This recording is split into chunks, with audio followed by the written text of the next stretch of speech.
I'm Simon Crompton, founder of PermanentStyle.com. In this video series with the Campaign for Wool, we'll be looking at care and repair of wool tailoring and knitwear, providing information, advice and tips.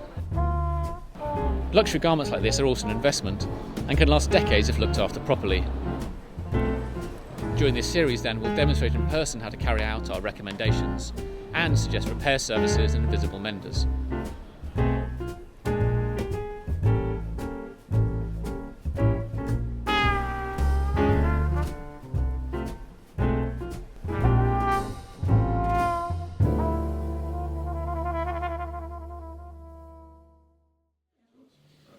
In this first video in our series, we're going to be looking at the general care of wool tailoring. And I'm here with Anthony Rowland of Savile Row tailors Henry Poole to talk about it. Anthony, why is it important to look after good tailoring? The main reason, Simon, is that really you want it to last. We expect our suits to last, a good decade, hopefully. So if you take good care of it, then it should give you many years of enjoyable wear.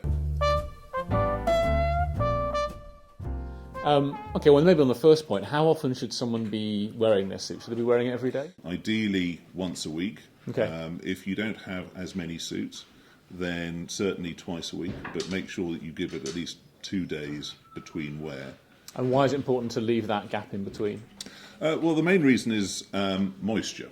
Okay. We all, through the course of the day, get warm. Because it's natural fabrics, they're absorbing the moisture. So you want to allow it to dry out. This is sort of very important. So ideally when you get home after a day at the work, it was probably a good thing to put it on a hanger and let it air as best as possible. And I guess wool has a sort of natural crimp in it, doesn't it? Which means that actually when it dries out, those kind of creases will slowly drop out of the garment as well. That's true. And really making sure that you put it on good hangers, preferably ones with a sort of reasonable end to it, so it allows the shoulders to stay in shape. And if you don't have a decent sized hanger, preferably a wooden one, because that will also help absorb any extra moisture that might be in the shoulder pads, then maybe a double one. So hang the trousers on one hanger and the jacket on the extra one, but put them together so you're doubling it up a bit. So I guess people who aren't used to necessarily bespoke tailoring won't realise that bespoke is so three-dimensional. You've got that shoulder and you've got the chest, it's all kind of curved. Ready-to-wear suit is much flatter. If you don't protect those kind of things, then you're kind of ruining the point of having the suit made that way in the first place. Having 2 pairs of trousers helps a little bit as well in that regard, doesn't it? Probably double the life of your suit. And you should be alternating those every wear, or kind of keeping one for 6 months, or? Generally, I would recommend probably alternating them. Okay. That way, you're not wearing one trouser too often, and then when you wear the other pair of trousers, it not looking quite the same as the jacket. And also to keep the creases. So when you're putting your trousers on the hanger, try and follow the creases that you've already been given by the tailor. This is going to help certainly in keeping it in shape. And on that storage point as well, we're talking about that three-dimensional shape of the suit. That's the key reason why you need to give enough space between the jackets as well, isn't it? So those lapels just don't get crushed. Ideally. So on the storage point, presumably it's quite important to keep things out of your pockets as well, or empty them before you put it away. Why is that? Well, the main reason, Simon, is that you really don't want to leave anything of any weight in there. Okay. And then if we move on to like using bags or cloth bags and stuff around them, presumably it's important for that bag to be breathable, so it's not just going to be locked into plastic if it's sitting there for a while. You really don't want to put anything in plastic for a good length of time. You need to let air get to these natural fabrics. They thrive on having air circulating around them. You don't want to prevent that.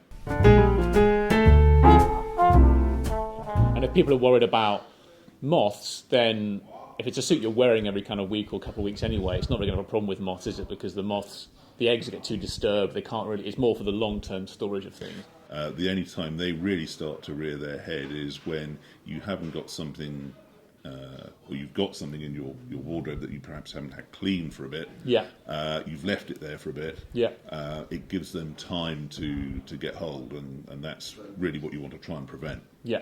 So what things would you put in your bags or around the wardrobe to help prevent moths? Okay, so ideally maybe cedar wood, hanger if it comes in a hanger.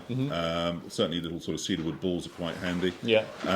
Lavender is a good way, a natural way of keeping moths away apparently. If you really have to, maybe a spray. But try and avoid those kind of man-made sprays if you can. Ideally, yes. I mean, really what you don't want to be doing is putting something that's sort of unnatural on a natural fabric. And I know extremes of temperature often be good to kill moths as well. Like some people put them in the freezer, for example, if they see kind of moths or eggs around. Yeah, well, it's certainly a good way, yes. Fold it as best you possibly can. And then put it in a bag. And then put it into your freezer and probably leave for about 24 hours. And then one other thing for generally looking after, I know brushing down a suit can help. How does brushing help with the longevity of the suit? Well, generally what you're doing is you are, in a sense, picking up the nap of the cloth again. So you're reinvigorating it, which is going to help make it look absolutely marvellous again, because it can, with time, sort of begin to flatten. I mean, what you want to make sure is that you've got a good, pure bristle brush. Natural on natural is probably going to be your best way of putting it. That way you know that you're not putting a man-made bristle onto a delicate fabric. It just tends to be harsher, basically? It tends to be, yes. It might catch a bit more. You want to start at the top around the collar. I guess most of the dust and things in the day settles there, right? Yes, and in the sort of crevices of your shoulders. The seam of the shoulder the seam there. So, those are the sort of probably usual places. If you haven't worn a suit for a bit, you're going to find that it's sort of settled. You need to make sure you're doing it in the direction that it's going. So if you're unsure, I would suggest do it somewhere where it's not going to be easily seen. So lint rollers are quite handy if you've got little sort of threads, something you don't want to necessarily put your fingers onto once you've been brushing it for a bit, for fear of maybe marking it or just sort of flattening the nap again. So it's quite handy just to sort of gently roll over the top, and it just picks up any extra little bits of lint or so thread that might be there. After you brushed it, really, if there's anything extra, then you might use that as well. Generally, how often should someone dry clean their suit? Not as often as they perhaps think they should. Ideally, once, twice a year. You could, if you're really using your suit a lot, maybe once a month, but really best to maybe just get it sponged and pressed by your tailor. So in between those times, 2 or 3 times a year, for example, you could come in and have that kind of look. Very much so. Stuff. Yes, and most tailors will happily do that. Great. Fantastic. Well, thanks for your help. It's been very informative. My pleasure. I hope that helps. Absolutely.